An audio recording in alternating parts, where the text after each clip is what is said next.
Buenas noches.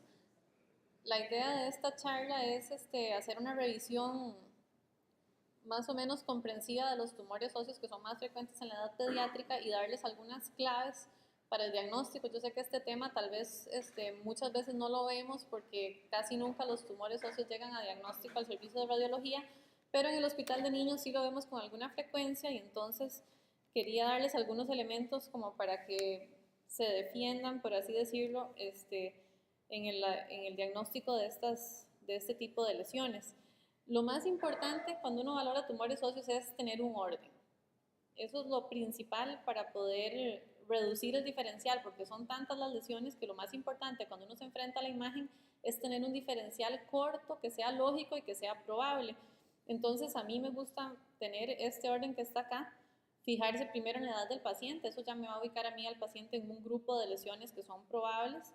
Obviamente la localización, nos fijamos el hueso que está afectado, la porción del hueso y si la lesión es cortical o medular, eso es muy importante, la ubicación donde se origina la lesión, los márgenes, la reacción perióstica, la velocidad de crecimiento básicamente lo que nos va a ayudar es al seguimiento de lesiones, no tanto para el diagnóstico, el tamaño, algunas tienen criterios de tamaño que son útiles y luego si son únicas o múltiples.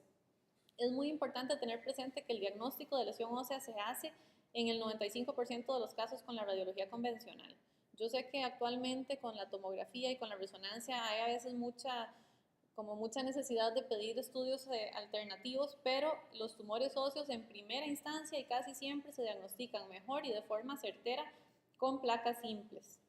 Normalmente la tomografía y la resonancia se reservan para casos en los que hay duda o usualmente cuando ya tenemos una lesión diagnosticada y se está planteando un abordaje quirúrgico, ya sea biopsia o tratamiento de una vez, entonces sí hay que definir mejor la ubicación, la extensión, si hay o no lesiones metastásicas, compromiso de articulaciones vecinas y también el compromiso de vasos y nervios. Entonces las modalidades multiplanares nos van a ayudar más a la hora de delimitar la lesión y analizarla más a fondo, pero el diagnóstico en primera instancia se hace por placa simple. Es importante, como les decía, a la hora de ubicarlos por edad, tener en cuenta cuáles son las lesiones más frecuentes. Normalmente hacemos una división en dos grandes grupos, los menores de 30 y los mayores de 30 años. Vamos a ver que hay lesiones que tienen edades un poco más cortos, más estrechos los rangos, pero en términos generales, más o menos uno puede dividirlos así. Lo más importante en un inicio es determinar si la lesión es lítica o blástica. Casi siempre las lesiones son líticas, entonces ahora vamos a ver un diferencial que aplica mucho para estas lesiones, pero una vez que definimos esto ya tenemos una serie de lesiones que hay que tomar en cuenta y después vamos analizando la zona de transición, que es el patrón de destrucción ósea. En este caso las podemos dividir en bien y mal definidas. Como les decía, ubicarlas por la edad, luego la localización y algunas características misceláneas que ahora vamos a mencionar. El tamaño, como les digo, no es útil para el diagnóstico, pero sí es muy importante para estadiaje y hay algunas lesiones que por semántica se pueden agrupar dependiendo del tamaño que presentan. Y luego es muy importante tener en cuenta que la zona de transición, que son los bordes de la lesión, es el dato más confiable para distinguir lesiones benignas de malignas. Entonces sí hay que lograr definir eso de forma certera. En términos generales hay algunas mnemotecnias que se utilizan. Las lesiones radiolúcidas, la mnemotecnia tal vez más conocida es esta que está aquí, que es Phlegmomagic, que en realidad como no significa nada, a veces algunos usan fog machines, que por lo menos uno se acuerda de palabras que sí existen, pero básicamente de sus siglas en inglés son estas lesiones que tenemos acá: displasia fibrosa, defecto fibroso cortical, fibroma no osificante, encondroma, granuloma eosinófilo, tumor de células gigantes, osteoblastoma, metástasis, mieloma, que obviamente aquí vamos a excluir los que no son pediátricos para efectos de esta charla, pero aquí está incluido, quiste óseo aneurismático, quiste óseo simple, tumores pardos del hiperparatiroidismo, infección, condroblastoma y fibroma condromixoide. Y luego tenemos otro diagnóstico diferencial para las lesiones densas, que es este que está acá, donde tenemos que tomar en cuenta lesiones iatrogénicas, lesiones vasculares, también infección, que en este caso la crónica es la que más se presenta esclerótica, neoplasia, lesiones ocasionadas por drogas, lesiones inflamatorias, algunas lesiones congénitas que no son verdaderos tumores como la anostosis y la osteopoiquilosis, patología autoinmune, trauma y endocrinológica. Básicamente las lesiones densas son dos grandes grupos las que se van a presentar así, que son las de matriz osteoide y matriz condroide, que ahora las vamos a ver.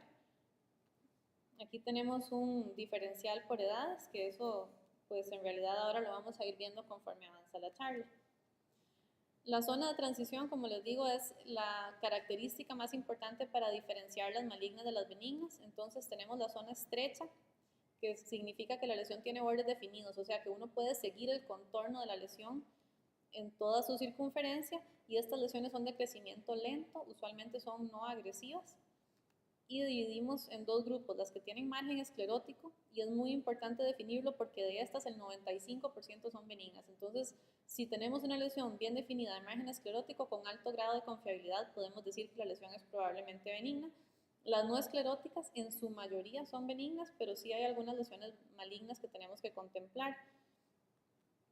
Aquí es muy importante recordar que aunque la mayoría, como les digo, van a ser benignas, siempre hay que incluir en el diferencial malignidad y granuloma eosinófilo en los niños, que son lesiones que pueden presentarse de forma agresiva, y luego la osteomielitis, que va a ser diagnóstico diferencial prácticamente en todas las categorías, y en mayores de 40 años, mieloma. Entonces, de esta diapositiva lo que hay que tal vez recordar es que si la lesión tiene borde esclerótico, 95% de posibilidades de que sea benigna. Si el margen es bien definido no esclerótico, vamos a pensar en lesiones benignas, que ahora vamos a ver el diferencial, pero siempre hay que pensar en mayores de 40 años, algunas veces mayores de 30, metástasis, mieloma múltiple. En niños yo les diría que si el paciente tiene primario conocido, definitivamente hay que pensar en metástasis. Y yo honestamente, si tengo una lesión que es inespecífica de borde no esclerótico, que no tengo un diagnóstico claro, en niños siempre incluyo la posibilidad de lesión metastásica, y ahora vamos a ver por qué. Por otro lado, las zonas de transición amplia son aquellas que son mal definidas, y diferenciamos las que son de patrón apolillado y permeativo. Aquí lo que tenemos es un patrón de destrucción en forma de pequeños agujeros de mayor o menor tamaño, donde no se logra definir dónde empieza o termina la lesión. No es indispensable distinguir entre apolillado y permeativo, la verdad que se presentan de manera indistinta en diferentes lesiones, pero sí hay que tener en cuenta que esto es un espectro. Entonces, conforme vamos avanzando en grado de destrucción, pues así va a ser la agresividad de la lesión. Normalmente estas son lesiones malignas, pero siempre hay que tener en el diagnóstico diferencial del granuloma eosinófilo y la infección. Esta clasificación, que es la de la zona de transición, también se conoce como clasificación de Ludwig. Entonces, como les mencionaba, conforme uno avanza en estos grados que están acá, la probabilidad de malignidad va aumentando. Por eso es que es tan importante definir los márgenes. En cuanto a la edad, nada más se los pongo para que lo vean. Uno trata pues, de tener presente cuáles tumores son más frecuentes en diferentes edades, y entonces el diferencial se va a reducir bastante. Sí hay cierto traslape, sobre todo cuando llegamos a la adolescencia y los adultos jóvenes, que entonces ya empezamos a ver tal vez en los adolescentes algunas lesiones que son típicamente de adultos, y en los adultos jóvenes podríamos tener algunos tumores que son más característicos de niños. Yo honestamente eso lo guardo para cuando la lesión tiene características atípicas, y entonces ya sospecho que tal vez pueda ser un tumor que es poco frecuente, pero si no, ordinariamente uno se mantiene en los diferenciales más comunes. Hay que recordar que en niños siempre el granuloma eosinófilo va a ser diferencial de casi cualquiera de las imágenes, igual que la osteomielitis, tanto en adultos como en niños. Y recuerden que muchas de las lesiones escleróticas en mayores de 20 años son lesiones líticas que se cicatrizaron espontáneamente. ¿Cuáles hacen eso? Fibroma no osificante, granuloma eosinófilo, quiste aneurismático, quiste simple y condroblastoma, para que lo tengan presente. La reacción perióstica nos ayuda en el diagnóstico, pero sí hay que recordar que hay un traslape muy grande en terminología, entonces eso puede generar confusión. Hay muchísimas clasificaciones, hay muchas versiones de cuántas reacciones periósticas hay. Lo esencial es que recuerden que las dividimos en dos tipos: la sólida, que es una única capa de hueso desde la cortical hasta que termina la reacción perióstica, sin espacios, sin zonas radiolúcidas, y luego las interrumpidas, que son de lesiones agresivas y que tienen ya zonas radiolúcidas entre las diferentes capas. Lo importante es reconocer la presencia y por lo menos dividirlas en estos dos grupos. Esta diapositiva es para que vean que en realidad, dependiendo de dónde lea uno el tema, les van a ofrecer una gran cantidad de tipos de reacciones periósticas. Esto no es muy útil para el diagnóstico diferencial. Básicamente, como les digo, dividirlos en sólidas y discontinuas, que es lo más importante. recordando que las que son sólidas generalmente son lesiones de crecimiento lento que permiten una formación de periósteo ordenada, entonces vamos a pensar en lesiones usualmente benignas. El ejemplo más común es el del osteoma osteoide, y luego las agresivas, que incluyen la reacción espiculada, la de rayos de sol o el triángulo de Codman, que son de lesiones agresivas, usualmente malignas, pero que también contemplan osteomielitis, granuloma eosinófilo, quiste óseo aneurismático y trauma, o sea, cualquier lesión ósea que destruya de forma agresiva o lo suficientemente rápida para que la formación de periósteo sea desorganizada. Y aquí tengo que hacer una acotación porque muchas veces hay algunas lesiones benignas que se pueden fracturar y entonces cuando el paciente llega, como están fracturados, ya hay reacción perióstica reparativa, pero esa reacción perióstica, que obviamente va a ser agresiva, va a ser discontinua, es secundaria a la fractura y no a la lesión como tal. Entonces a veces vemos que las personas confunden lesiones benignas con malignidad porque tienen una reacción secundaria a fractura que les pareció que podía ser agresiva. Entonces, nada más para recordar, las reacciones sólidas se ven así, completamente continuas, una única capa. Aquí la tomografía nos ayuda mucho para verlas, es un caso también de osteoma osteoide. Y tenemos una variante de reacción continua que no es muy frecuente, pero que se ven en lesiones expansivas benignas, como algunos casos de fibroma nosificante, algunos quistes óseos aneurismáticos, que se conoce como contrafuerte y es básicamente una reacción sólida como esta, pero que llega hasta el borde de la lesión, solo que en una sola capa. Aquí lo importante es no confundir esto con un triángulo de Codman que normalmente obedece a malignidad. Las discontinuas son como estas que ejemplificamos aquí. Este es el clásico borde en cepillo, esto es una lesión metastásica. El otro que presenta mucho esto es el sarcoma de Ewing, así que cuando ustedes vean esto, si es alguien joven, piensen en Ewing como primera posibilidad. También el Ewing característicamente presenta reacción lamelar o triángulo de Codman. Y el osteosarcoma es la lesión que va a presentar rayos de sol, que es básicamente una reacción espiculada, pero con trabéculas más gruesas y más desorganizadas. Después de que ya hemos analizado si la lesión es probablemente benigna o más bien una lesión agresiva, entonces tenemos que fijarnos en la matriz para reducir todavía más ese diferencial. Y uno básicamente reconoce matrices radiolúcidas, que son la condroide, la fibrosa y la miscelánea, y luego las escleróticas, que básicamente son la osteogénica, aunque podemos incluir algunas lesiones condroides que calcifican. Pero básicamente recordar que todas estas se van a presentar, pueden ser completamente radiolúcidas o pueden tener algunas densidades que ahora las vamos a ir revisando. Otra cosa muy importante en el abordaje de lesión ósea es conocer esta clasificación que está acá, que son las lesiones de no tocar. Esto es indispensable porque una de las cosas que yo veo que pasa mucho con el diagnóstico de lesión ósea es que se cae en un círculo de pedir y pedir estudios. Como les digo, la placa simple casi siempre nos ayuda a definir. Hay lesiones en las que definitivamente va a ser necesario hacer estudios adicionales como tomografía o resonancia magnética, pero hay otras que solo con la placa las podemos diagnosticar y hay lesiones que además no requieren intervenciones adicionales. Estas son la característica para que una lesión esté en esta lista, es que sea una lesión que uno confiablemente la pueda diagnosticar con la placa simple y que además no vaya a requerir biopsia ni ningún manejo quirúrgico, o sea que son lesiones que son completamente benignas y que se pueden vigilar.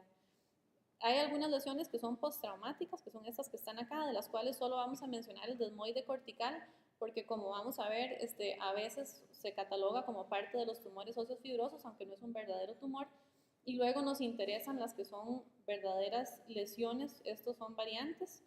Entonces aquí sí está el fibroma no osificante, la isla ósea, la osteopoiquilosis, que básicamente son islas óseas múltiples, el quiste óseo solitario, el infarto óseo, que no es un verdadero tumor, el PIT-SPIT, que es el defecto de herniación sinovial que se ve en el cuello femoral, el pseudotumor del calcáneo y el hemangioma vertebral. Y aquí sí tengo que hacer la salvedad de que estamos hablando específicamente de hemangiomas a nivel de vértebras que tienen una apariencia que es prácticamente patognomónica, porque en otros sitios no van a tener un aspecto tan característico que permita diagnosticarlo solo con una imagen. Entonces, básicamente, si la lesión está en esa lista, no requiere estudios adicionales. Después de ahí, la mayoría de las lesiones sí necesitan varias modalidades de imagen y generalmente confirmación histológica. Entonces, específicamente, hablando ya de lesiones, vamos a ver primero las de matriz fibrosa. Recuerden que esta matriz va a ser casi siempre completamente radiolúcida, pero sí podemos tener algunos septos o trabeculaciones internas. Y hay un subgrupo de estas lesiones que pueden también producir osteoide maduro, entonces se van a ver densas o se van a ver escleróticas. Dentro de las benignas Hay algunas que son de origen cortical, otras que son de origen medular y otras que pueden iniciarse tanto en la corteza como en la médula. Y de estas vamos a hablar de defecto fibroso cortical, la irregularidad cortical por avulsión, el fibroma no osificante, la displasia fibrosa y vamos a mencionar rápidamente el fibroma condromixoide. De las malignas no vamos a mencionar para efectos de esta charla ninguna porque tanto el fibrosarcoma como el histiocytoma fibroso maligno son lesiones que son predominantemente de adultos, pero sí son parte de este grupo de lesiones. El desmoide cortical es la lesión cortical avulsiva, es la que yo les digo que no es realmente un tumor, pero se incluye en esta clasificación porque en algún momento se planteó que podía ser parte del espectro del fibroma no osificante. Esta patología es más que todo de adolescentes y se ve en la metáfisis femoral distal. Lo que ocurre es que hay una lesión por avulsión en la inserción ya sea del aductor magno o de la cabeza medial del gastrocnemio. Entonces estos pacientes que pueden eventualmente tener dolor, aunque generalmente el hallazgo es incidental, van a tener una irregularidad cortical que a veces pareciera que tiene reacción perióstica, se ve en la cabeza medial de la metáfisis femoral distal y en la AP se puede ver como una lesión lítica de borde esclerótico como esta que ustedes ven acá. Normalmente, cuando vemos este tipo de lesión que se ve ligeramente irregular en la cortical, como aquí se señala, y está en la localización típica y es un niño, no hay que hacer ningún otro tipo de estudio porque es lo suficientemente característica para que no requiera estudios adicionales, pero en algunos casos se puede estudiar con resonancia magnética donde la vamos a ver hipointensa en T1 con aumento de intensidad de señal en T2 y puede eventualmente tener realce o casi siempre tiene realce con contraste. El defecto fibroso cortical y el fibroma no osificante en realidad son parte de la misma lesión, del mismo espectro. Se les conoce también como fibrosantoma óseo o defecto fibroso metafisiario, que es el nombre que debería ser el correcto, y la única diferencia entre ambos es de tamaño. Entonces, el 30-40% ocurren en esqueletos inmaduros, así que son generalmente de niños y adolescentes. Hay una ligera predominancia en hombres y generalmente son asintomáticos y autolimitados, así que esta es una de las lesiones o la que más frecuentemente va a cicatrizar espontáneamente con esclerosis. Normalmente no deberían de tener compromiso medular, son de origen cortical, aunque sí expanden el hueso y podría parecer que se introducen en la médula, pero comprimiendo el hueso medular, no infiltrándolo. Normalmente no van a tener reacción perióstica ni ruptura cortical y tampoco tienen masa de tejidos blandos. Para considerarlo defecto fibroso cortical, la característica es que miden menos de 2 centímetros y más de 2 centímetros ya se considera fibroma no osificante. Generalmente tienen un borde esclerótico festoneado y, como les digo, normalmente la placa es suficiente para el diagnóstico. Tienen una distribución que prefiere alrededor de la rodilla, entonces metáfisis femoral distal y tibial proximal es lo más común. También lo vemos en metáfisis tibial distal y se pueden ver también en miembros superiores, pero principalmente miembros inferiores son los más afectados, es lo más frecuente.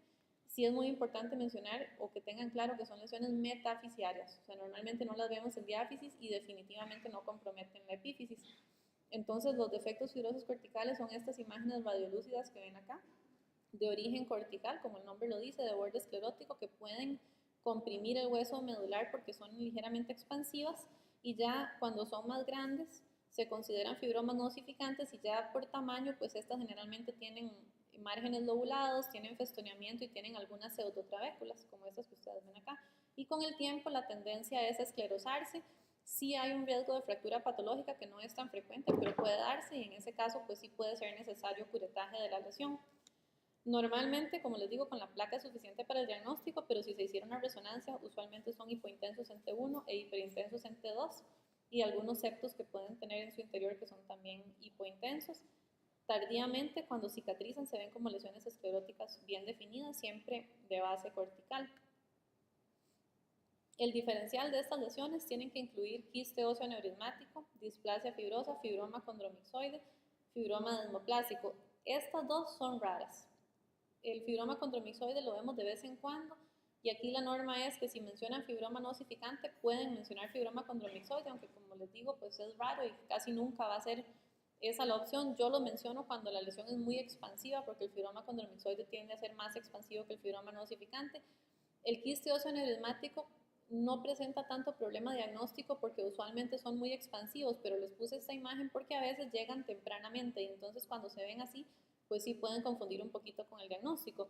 La displasia fibrosa tiene la característica de que expande y además produce defectos en la tubulación, entonces hay curvamiento óseo que generalmente ayuda a diferenciarlo del fibroma no ossificante. El fibroma desmoplásico, como ustedes lo ven acá, es benigno, pero es sumamente erosivo y produce una gran masa de tejidos blandos, entonces generalmente no va a complicar el diagnóstico. La displasia fibrosa es otra de estas lesiones de matriz fibrosa donde se va reemplazando el hueso normal por un hueso inmaduro. Hay un defecto en la diferenciación osteoblástica y tiene una predilección clara por huesos largos, generalmente la extremidad inferior, pero también hay compromiso de miembro superior, sobre todo húmero es el más afectado, costillas, y luego también hay un subtipo que compromete los huesos del cráneo y del macizo facial. Entonces determinamos en este caso 4 tipos: la monostótica, la poliostótica, la craneofacial y el querubinismo. Algunos lo consideran displasia fibrosa, aunque no es realmente una displasia fibrosa, sino que es una displasia fibrosa osificante, pero bueno, algunos lo incluyen acá. Es de niños y adultos jóvenes y el 75% ocurren antes de los 30 años y usualmente son esporádicas. Esta es una lesión también muy importante para conocer en los que trabajan con adultos, porque a veces el paciente ya se presenta tardíamente y si no se tiene claro la patología, pues se puede confundir mucho, sobre todo con la enfermedad de Payet, que ahora lo vamos a ver. La monostótica es la más común, es el 70-80% de los casos y usualmente es asintomática. Hasta la segunda o tercera década, ya en la pubertad, después de la pubertad se inactiva y esta no va a progresar a poliostótica. Las costillas es el sitio más común, seguido del fémur. Y luego la poliostótica son los casos restantes, que esta sí se presenta más tempranamente y en estos pacientes tienen mucha deformidad, entonces aquí sí rápidamente consultan. En este caso el fémur va a ser lo más comprometido, seguido de la tibia y de la cintura pélvica. Vean que también el compromiso craneofacial en estos pacientes es muy importante. Entonces, básicamente son lesiones radiolúcidas que tienen borde esclerótico y es muy importante este aspecto en vidrio esmerilado porque eso es característico de la displasia fibrosa, al igual que este aspecto de burbujas de jabón. Este aspecto lo presentan pocas lesiones, más que todo la displasia fibrosa. Hay una displasia osteofibrosa de la tibia que es casi solo exclusiva de esa zona y también el adamantinoma tibial, entonces es importante tener en cuenta esta presentación para no confundirla con otras lesiones. El borde es bien definido, esclerótico, no presenta reacción perióstica ni ruptura cortical, pero sí es expansiva y sí produce defectos de angulación del hueso en el que se presentan. Y aquí la clave diagnóstica para los huesos tubulares largos es una lesión larga en un hueso largo. Recuerden siempre eso, es una lesión que es muy larga dentro del hueso y casi siempre compromete metáfisis y diáfisis o pueden ser puramente diaficiarias, pueden ser medulares o también corticales, son expansivas y la cortical se adelgaza pero no se rompe y no produce reacción perióstica. En cráneo hay un ensanchamiento muy marcado del diploe, que es este que ustedes ven acá y con un aspecto como en burbujas de jabón, como que se ven varios quistes y otras zonas más densas dentro del hueso para no confundirlo con lesiones más agresivas. Este aspecto es muy importante que lo recuerden porque es el que más se confunde con la enfermedad de Payet. Entonces, si ustedes ven esto en un adulto, piensen primero en Payet, a menos que el paciente tenga ya el antecedente de displasia fibrosa, porque este paciente, si es poliostótico, va a tener el diagnóstico hecho antes de la edad adulta. Sería muy raro que llegara adulto sin diagnóstico. La tomografía y la resonancia realmente no son necesarias para el diagnóstico. Se pueden utilizar en algunos casos, pero realmente la displasia fibrosa, por lo menos en resonancia, tiene un aspecto muy inespecífico que se traslapa mucho con otras lesiones, entonces realmente no se utiliza. Las lesiones fibrosas típicamente son de heterogéneas a intermedias en T1 y usualmente de baja intensidad en T2 y pueden tener realce con contraste, pero como les digo, aunque aquí les pongo algunos ejemplos, no es muy útil para el diagnóstico. La tomografía sí nos ayuda mucho en algunos casos, sobre todo cuando es en cráneo, para ver complicaciones de la patología. Aquí este es el ejemplo típico de burbujas de jabón donde ven zonas de esclerosis y algunas zonas quísticas, expansión ósea importante sin ruptura cortical. El TAC lo usamos mucho para el compromiso craneofacial porque como ustedes ven acá, por ejemplo, que está en el peñasco y luego los forámenes de la base del cráneo, estas lesiones, una de las comorbilidades que comprimen todos los pares craneales que pasan por estos forámenes, entonces sí es importante darle seguimiento para ver que no estén teniendo este tipo de complicaciones.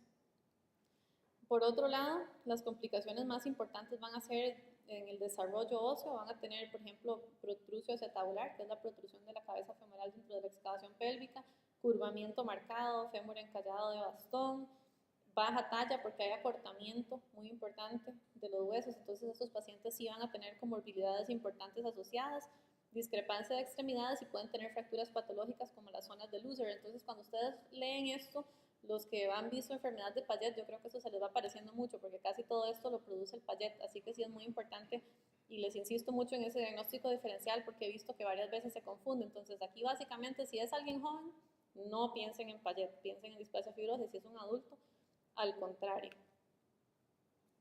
Tiene algunas asociaciones, como el síndrome de McCune-Albright, que se asocia manchas café con leche y endocrinopatía, y luego también podemos tener el de Mazarrot, que tiene mixomas de tejido blando. Este es sumamente raro, McCune-Albright sí tenemos algunos pacientes en el hospital.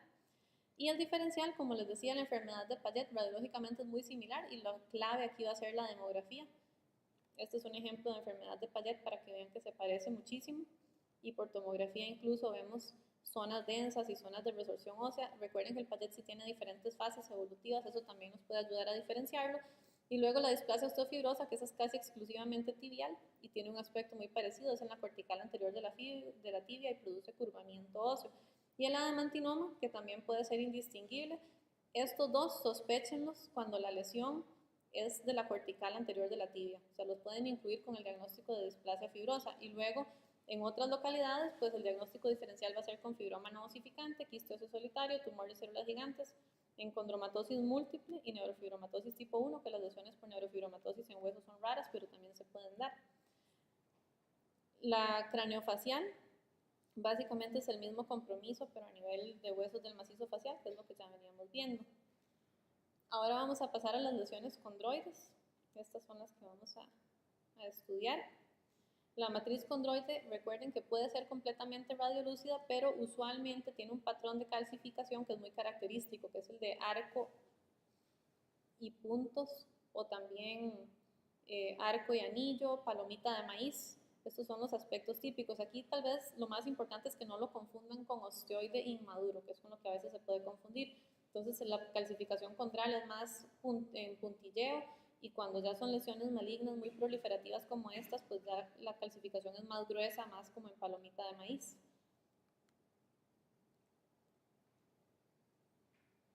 Entonces aquí les pongo un acercamiento para que vean el patrón de puntilleo de estas calcificaciones.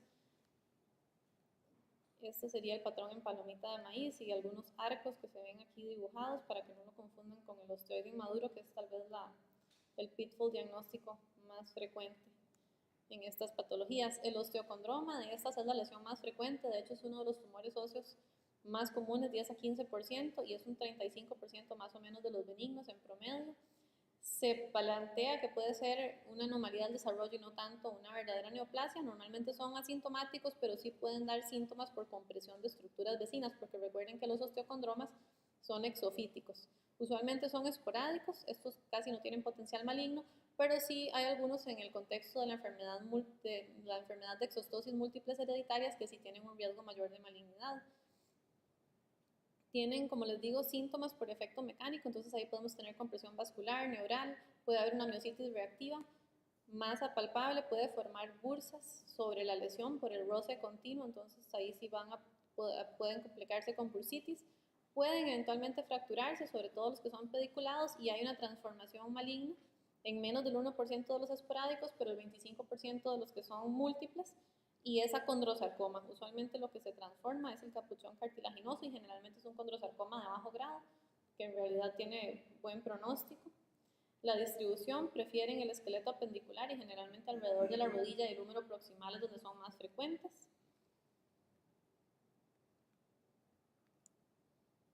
Las otras localizaciones son más comunes cuando son sindrómicas. Normalmente los esporádicos es generalmente en huesos tubulares largos y pueden ser sésiles, como estos que están acá, con una base ancha, o pediculados, y estos son los que tienen realmente riesgo de fracturarse aquí en el cuello.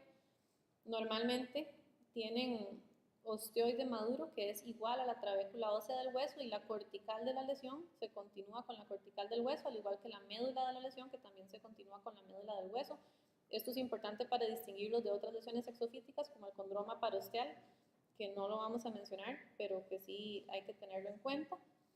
Y el capuchón cartilaginoso, cuando la lesión es temprana, tiene poco tiempo de evolución, normalmente es completamente radiolúcido, no calcificado, y entonces en las radiografías no se ve, así que la lesión usualmente se palpa más grande de lo que la placa logra demostrar. Ya por resonancia magnética sí el capuchón se ve fácilmente, y con el tiempo ese capuchón se va calcificando con el típico patrón de calcificación condroide, y se va haciendo también irregular la superficie ósea. Entonces podemos tener imágenes como estas, con calcificaciones en arco, en anillo o en palomita de maíz, que son gruesas. Normalmente, cuando son pediculados y en algunos casos en los sésiles se alejan de la articulación, que eso es también una característica importante. Aquí tenemos un ejemplo, tenemos aquí dos, uno pediculado, que sería este, y uno sésil acá medialmente. Y la resonancia magnética en este caso no es necesaria para diagnosticar la lesión, pero sí puede ser útil para evaluar ese capuchón cartilaginoso, que normalmente va a tener una señal baja o intermedia en T1, alta en T2 y realza con contraste, no la porción cartilaginosa como tal, sino una capa fibrovascular que está por encima del cartílago. La resonancia magnética es el método de elección para valorar ese capuchón, para ver si hay riesgo de transformación maligna o si ya hubo una transformación maligna. También es útil, obviamente, para valorar estructuras vecinas como nervios y vasos que puedan estar comprimidos. Y normalmente los signos de alarma para transformación sarcomatosa son esos que les pongo acá, que es crecimiento después de la madurez esquelética, que haya radiolucencias nuevas en la lesión si se venía siguiendo, que haya adicional actividad en la gammagrafía, destrucción cortical, dolor después de la pubertad, y tiene que asociar masa de tejidos blandos y un capuchón cartilaginoso de más de 1.5 centímetros de grosor por resonancia magnética. Entonces eso sí es muy importante tenerlo en cuenta, y así es como se ven cuando tienen transformación maligna, donde tenemos un capuchón grueso que además capta en la resonancia con gadolínio. El diferencial aquí básicamente, como son pocas las lesiones exostóticas, entonces el espolón supracondilio, que es una variante anatómica, no es frecuente, pero sí es importante tenerlo en cuenta para no confundirlo con un osteocondroma. Y luego la proliferación osteocondromatosa parosteal bizarra, que es muy rara, pero también se da en un grupo poblacional muy similar, entonces es bueno que lo tengan en cuenta. Aquí la cortical de esta lesión se continúa con la del hueso, pero la medular no, entonces en ese sentido lo podemos diferenciar. Y por otro lado, se puede confundir también con fracturas con mala unión. El condroblastoma es otro tumor pediátrico, es poco frecuente, pero es importante mencionarlo porque es la lesión epifisiaria más frecuente en los niños. Entonces, cuando vemos lesiones en epífisis radiolúcidas, esta es la primera que vamos a pensar. Usualmente son excéntricas, de borde bien definido esclerótico. Normalmente prefieren los huesos largos alrededor de la rodilla, pero también el húmero proximal. Y tienen también festoneamiento endóstico. Tienen edema medular, que es importante, y edema de tejidos blandos. Eso sí lo vamos a ver muy bien por resonancia magnética. Y se complican con fractura patológica. Eventualmente podrían tener transformación maligna con sarcoma de bajo grado, pero eso sí es muy raro en estas lesiones. Y el aspecto típico es una lesión lítica de borde esclerótico que compromete o se origina en la epífisis y que con mucha frecuencia se extiende también a la metáfisis. Esta lesión, si no está en la epífisis, no la mencionen, no la tomen en cuenta. Esa es tal vez la clave diagnóstica en este caso. Tiene que tener compromiso epifisiario.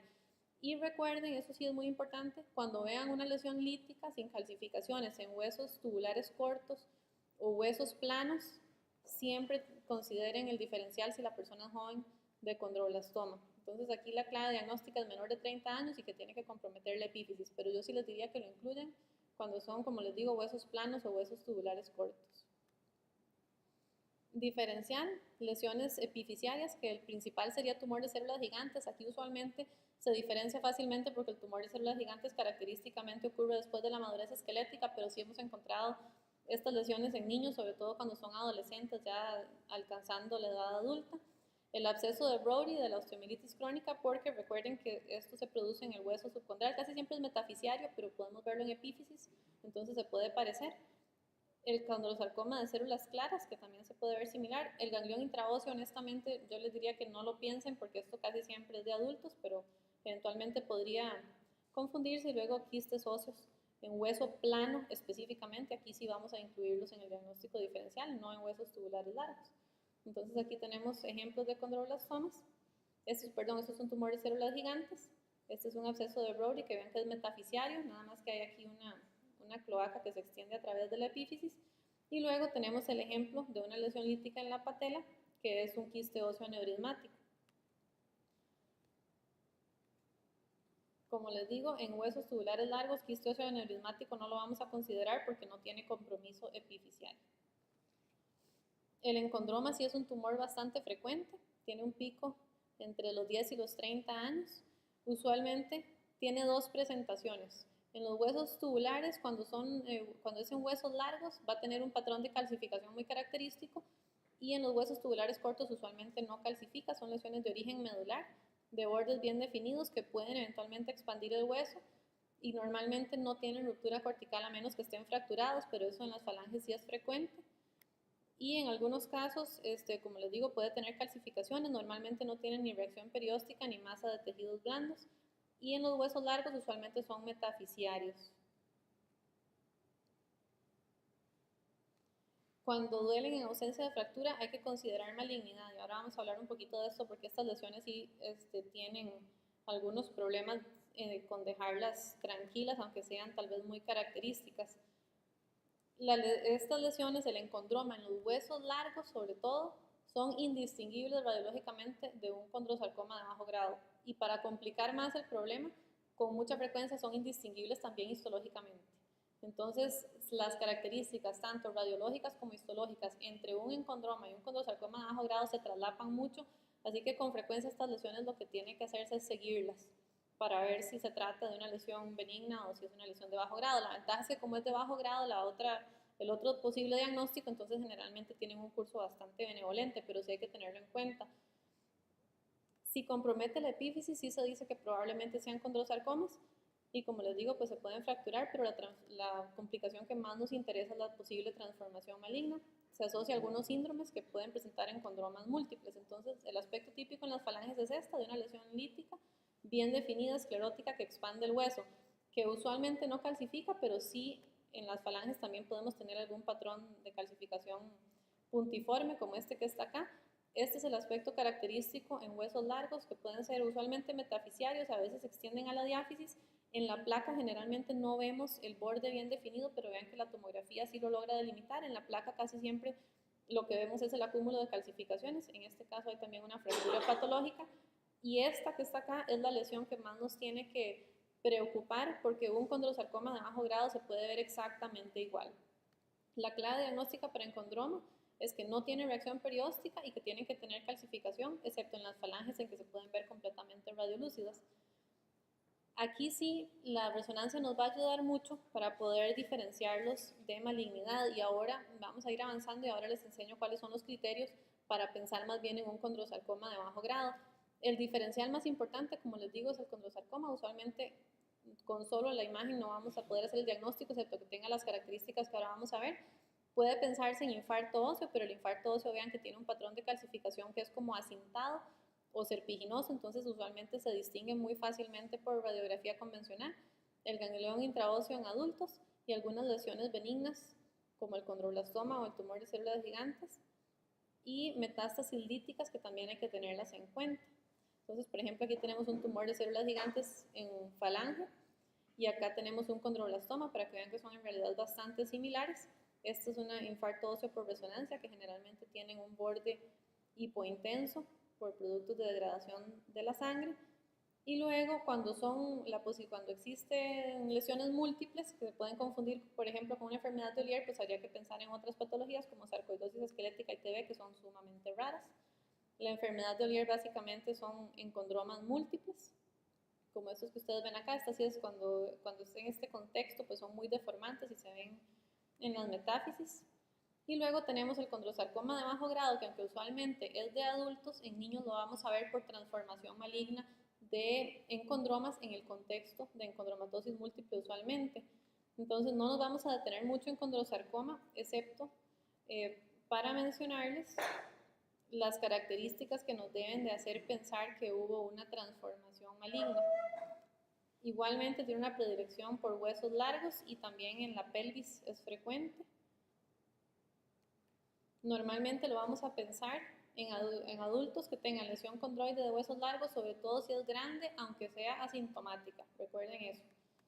Siempre tienen que pensarlo. Entonces, aquí les voy a poner ejemplos para que vean que algunos tienen francas características de malignidad, como expansión y ruptura cortical, pero otros, como estos, que todos son condrosarcomas de bajo grado, vean que son idénticos a los encondromas que ahora les enseñé. Entonces, cuando se presentan así, con ruptura cortical y masa de tejidos blandos, como estos casos, pues ahí el diagnóstico es muy sencillo, pero los que nos presentan problemas son los que se ven como estos. Recuerden, eso sí, cuando vean lesiones condroides en huesos planos, como en el esternón, piensen en condrosarcoma de bajo grado, es más frecuente que el encondroma.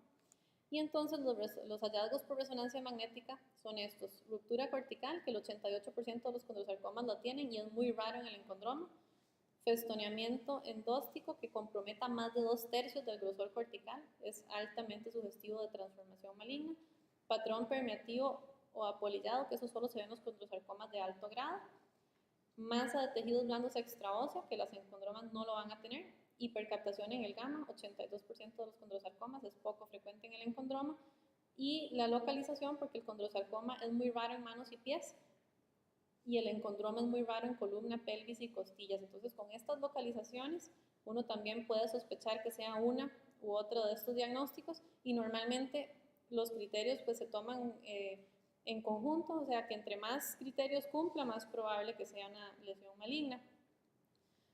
Esta lesión, el fibroma condromixoide, es muy raro, pero también es de pacientes jóvenes. El 75% se presentan en menores de 30 años y es muy parecido al fibroma no osificante. Entonces, este se los incluyo nada más para que lo tengan presente. A mí me gusta mucho la posición de Helms, que es un radiólogo que tal vez ustedes han leído el libro chiquitito que tiene de hueso. Él dice que si uno no lo menciona, probablemente en toda la carrera se le pase uno. Yo estoy de acuerdo con él, son raros, hemos tenido en el hospital, pero normalmente uno no necesita meterlo en el diferencial.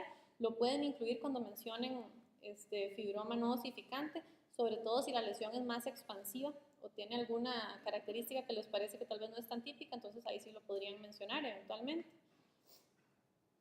Los tumores misceláneos generalmente se presentan radiolúcidos con algunos septos, y los que son frecuentes son el quiste óseo aneurismático, que es muy frecuente en la edad pediátrica. Usualmente una tercera parte son primarios, pero hay una tercera parte que son secundarios asociadas a otras lesiones como condroblastoma, tumores células gigantes, osteosarcoma, etc. Normalmente son metafisiarios y excéntricos y son muy expansivos, tienen una preferencia por miembros inferiores en el 40% de los casos, pero también es una lesión que tienen que pensar siempre que encuentren una lesión lítica expansiva a nivel vertebral y en sacro. Entonces siempre piensen en quiste óseo aneurismático, que es lo más frecuente, y se presentan típicamente en epífisis, apófisis o el equivalente epifisiario de ese hueso. Esas son las claves diagnósticas. Normalmente cuando la lesión se diagnostica ya tiene zonas de ruptura cortical sin reacción perióstica, y en la resonancia pues es muy útil para el diagnóstico porque podemos ver estos niveles de líquido, nada más que recuerden que hay otras lesiones que lo pueden presentar y que si quieren verlas en la resonancia tienen que poner al paciente en decúbito por lo menos unos 10 minutos para que se sedimente el contenido. Entonces, como les digo, típicamente son metafisiarias, radiolúcidas, bien definidas, con un margen esclerótico, son muy expansivas, tienen pseudotrabeculaciones importantes y generalmente ya hay ruptura cortical al diagnóstico sin reacción perióstica si no está fracturado. Cuando está fracturado, entonces sí van a tener reacción perióstica. No comprometen la epífisis, que eso es algo muy importante para el diagnóstico diferencial, y cuando vean lesiones expansivas con estas características benignas en vértebras o en huesos planos como la patela, siempre piensen en quiste óseo aneurismático. Es de los diagnósticos más frecuentes. Ese es el aspecto por tomografía. Vean que los márgenes son bien definidos, tiene algún contenido. A veces en la tomografía, si se hace con un field of view pequeño, se pueden ver niveles, como en la resonancia. Y la clave es que sean jóvenes y que la lesión sea expansiva. El diagnóstico diferencial es con las lesiones líticas que ya hemos visto. Casi todas estas, el diferencial va a ser con las mismas lesiones de Phecnomachic, así que eso pues ahí lo pueden tener en cuenta. El quiste óseo simple normalmente es un quiste unilocular, lo que pasa es que tiene pseudotrabéculas y puede ser muy expansivo, entonces también se puede parecer al anterior en algunos casos. Es típico de la edad pediátrica, el 65% son adolescentes. Estos son centrales, son medulares, generalmente en las metáfisis cerca de la fisis, no invaden la epífisis, tienen borde bien definido esclerótico, no producen ni reacción perióstica ni masa de tejidos blandos. Tienen cierta preferencia por el húmero proximal y el fémur proximal, que es donde más los vamos a ver. Se pueden fracturar y también tienen que pensarlos, por ejemplo, cuando los vemos en columna, aunque es más raro que el quiste óseo aneurismático.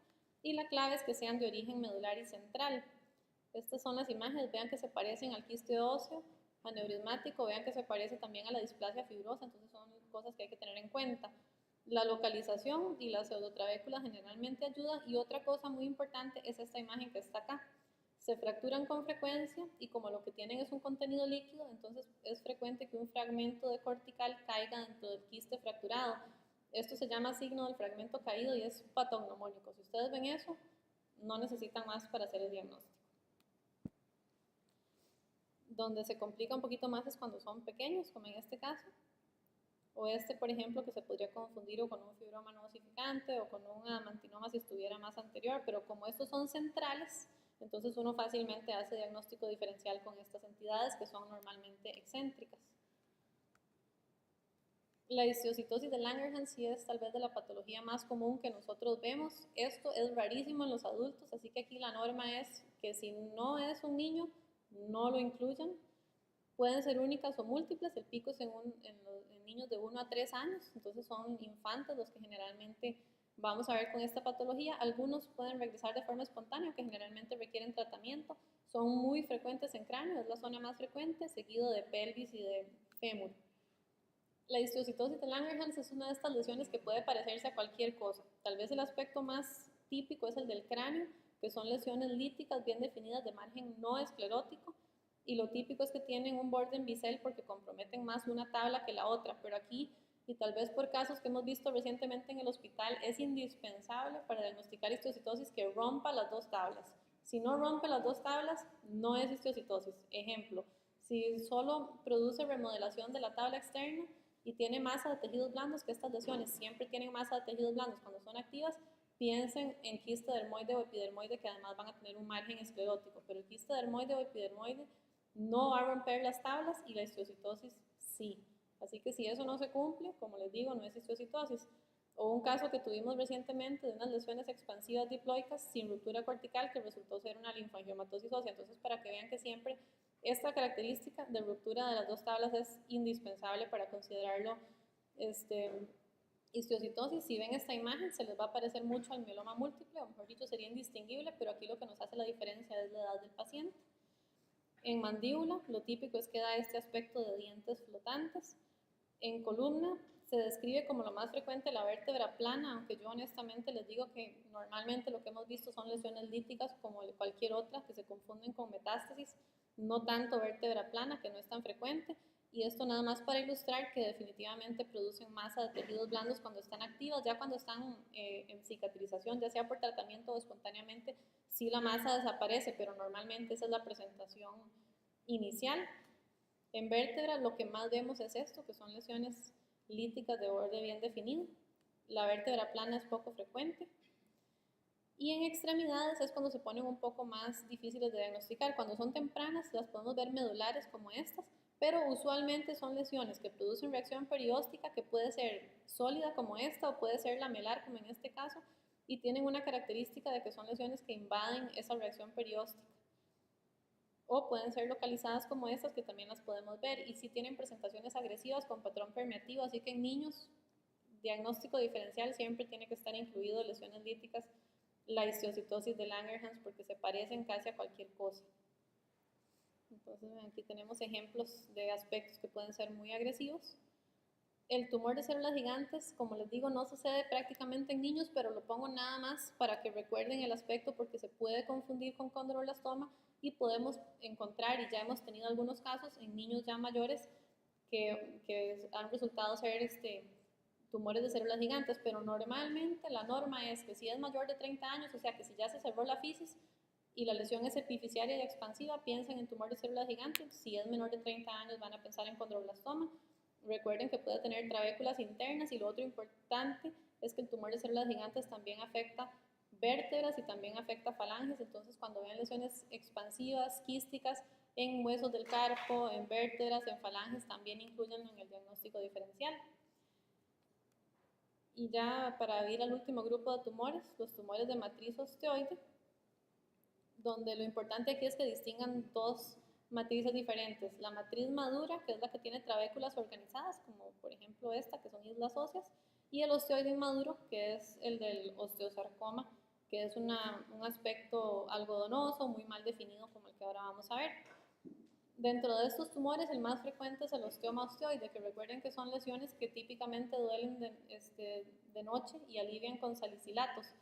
Normalmente los vemos en huesos largos, pero también se pueden ver en columna, y de aquí producen una escoliosis que es dolorosa.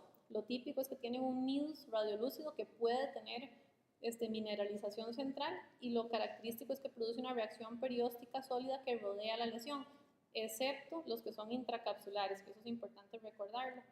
Entonces, normalmente el criterio es que sean de menos de 2 centímetros si no se consideran osteoblastomas.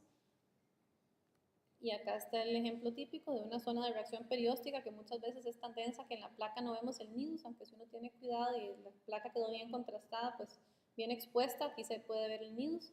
En algunos casos el nidus tiene una zona de osteoide maduro central. Este nidus es muy captante en gamma, entonces tiene un patrón gamma gráfico muy característico. Y cuando son intracapsulares, como en este caso, la reacción perióstica está ausente. Entonces, para que no lo descarten solo porque no ven la reacción perióstica. Recuerden que se pueden presentar en vértebras, como en este caso, costillas, en falanges. O sea, normalmente el aspecto siempre es bastante similar. A veces lo que vemos es una zona de esclerosis muy importante. Y en este caso no vamos a utilizar la resonancia porque estas lesiones por resonancia tienen mucho edema circundante, entonces se puede confundir con malignidad.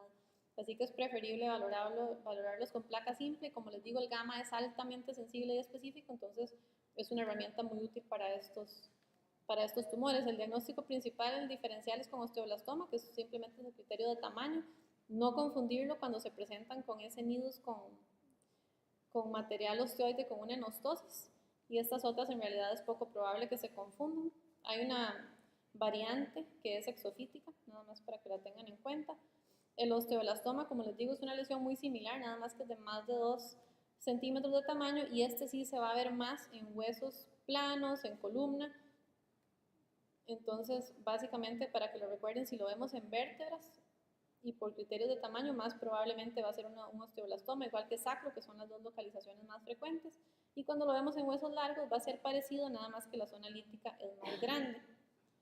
Y también, al igual que el osteoma osteoide, puede tener una zona de densidad central. Entonces, básicamente, el osteoblastoma, menciónenlo cuando van a mencionar un quiste aneurismático, sobre todo si es a nivel de columna. Y nada más para hablar de los tumores malignos en pediatría, recuerden que los más frecuentes son el osteosarcoma y el sarcoma de Ewing. El osteosarcoma, como es osteogénico, va a producir mucho osteoide inmaduro, que es algodonoso mal definido y una reacción muy importante en rayos de sol. Ocasionalmente los tenemos tempranos, relativamente como estos, donde la reacción en rayos de sol, que es lo más típico, no está presente. Entonces, simplemente para que lo tengan en cuenta, que si vemos este tipo de lesiones permeativas con reacción perióstica de aspecto maligno, osteosarcoma siempre es una posibilidad. Usualmente el osteosarcoma se da entre los 10 y los 20 años. El estadiaje sí de todos los tumores malignos tiene que ser obligatoriamente por resonancia magnética, que eso es lo más importante. Y el sarcoma de Ewing más bien es una lesión que, recuerden que esto no es un sarcoma osteogénico, lo incluyo porque es un diferencial del osteosarcoma, es un tumor de célula pequeña, redonda y azul, así que es otra estirpe histológica, pero es una lesión que más bien es muy lítica, permeativa y con reacción lamelar o en borde en cepillo, no tiene formación de osteoide casi nunca, y aquí más bien esto se va a confundir con metástasis, que sería el diagnóstico diferencial más importante, o los tumores sólidos de la leucemia. Y en niños, nada más para que recuerden el diferencial de las lesiones de las metástasis óseas. Las metástasis óseas no son muy frecuentes en pediatría, pero cuando las vemos son generalmente por neuroblastoma, leucemia, linfoma, el sarcoma de células claras, que es una variante del tumor de Wilms, y ya estos son muy poco frecuentes.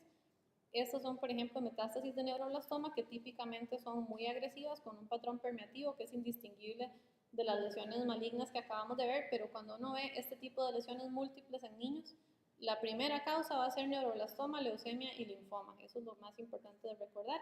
Recuerden que la osteomielitis y el granuloma eosinófilo se pueden parecer a cualquiera de estas lesiones malignas que hemos visto, así que siempre hay que pensarlo. Estos de acá son ejemplos, un osteosarcoma, una osteomielitis y un granuloma sinófilo, para que vean que todos son muy parecidos. Igual estos todos son presentaciones de histiocytosis de Langerhans, entonces siempre hay que tenerlo en el diferencial. Bueno, eso sería.